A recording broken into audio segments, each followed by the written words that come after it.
peace and allowed Dr. George Nweke assist the security agency to investigate and unravel those who burned the hallowed chambers of the Rivers State House of Assembly.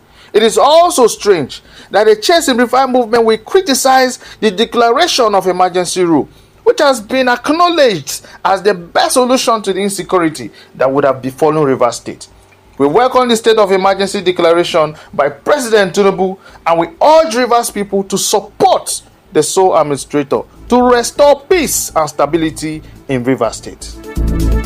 Meanwhile, a lawyer in Port Harcourt, Achinike Williams Wobodo, has joined in demanding a fresh investigation into the cause of the fire at the Rivers State House of Assembly following the recent confession by the former head of service in Rivers State. Regardless of what the investigation report says, whether those who were accused by Nweke are culpable or not, the governor was a bit hasty in bringing down that building. The reason I say so is because the evidence, a scene of crime speaks to a crime. The evidence that would have led to who did what and how it happened were to be, taken from the scene of crime. If the governor was so swift in destroying that place, it begins to leave some doubts in the minds of the people that perhaps the governor was only trying to cover up a crime. Mr. Williams Wobodo further raised concerns over allegations against the suspended governor and his chief of the governor to be brought to whoever it would if an executive arm has issue with the judiciary, executive arm can just go to the judiciary and bring out. Moleno has called on to the Senate Speaker of the House of Assembly, Martin Amehwe. In an interview with correspondent Yobi Oduware, he says security agencies should not only rely on the confession of the former head of service, George Nweke, but should also take into account Edison Ehie's claims.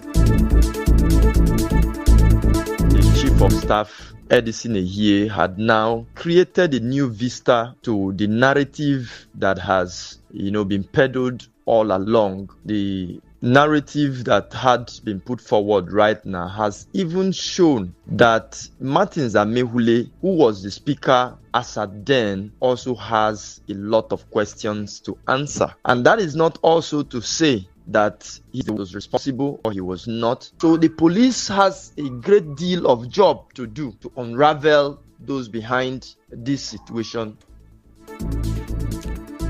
Leno also urged politicians in the state to stop fueling political tensions by encouraging their followers to escalate conflicts.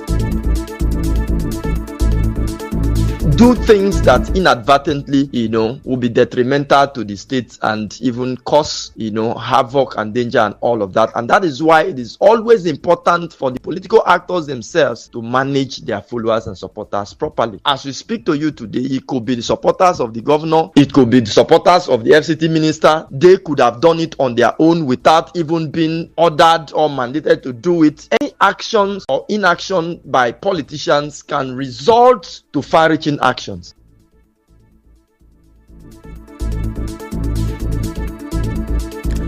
In another development, the Alapo Seniapo Asawo area of the Dapaye Amakil Polo community in Opobo Kingdom, Opobo Nkoro local government area of River State, have joined to condemn the declaration of a state of emergency in River State. They also condemned the suspension of Governor Similai Fubara, his deputy, and members of the State Assembly by President Bola Tinubu. Speaking at a media briefing, the paramount ruler of the community, Professor Dagogo Fubara, described the president's actions as unconstitutional, unlawful, and a dangerous threat to democracy.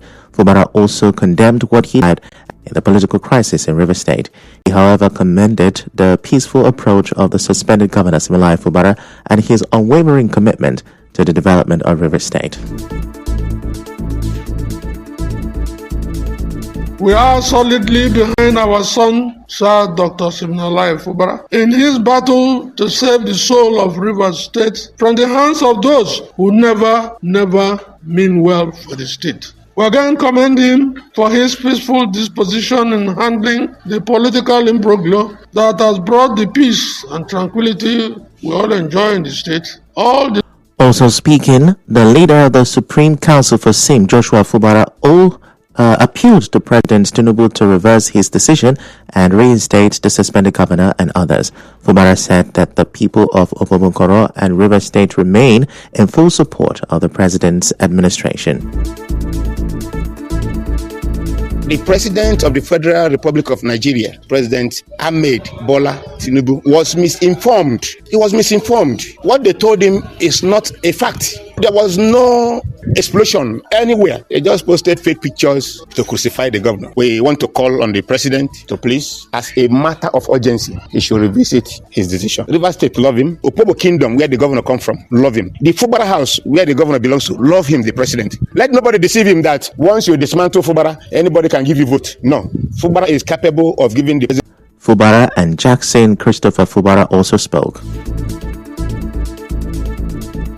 I debunk in its totality all that Judge Nweke said about him was not true. I honestly doubt it. Why I said I doubted it is because some of the things he mentioned, I know it is an anger that he has built in him. Over the period he has worked with Sim, some time ago he came and began to lament, telling me, tell your brother that he's not doing well for him, and that today Sim is not even carrying him along. That Sim is using somebody in his community to place people. All these stories being told against him are not true. He was born and bred in this kingdom, he's schooled here, and also a well-renowned civil servant, up to the point of Accountant General of the state before he became a governor. Nobody has had any story linking him to any violence whatsoever.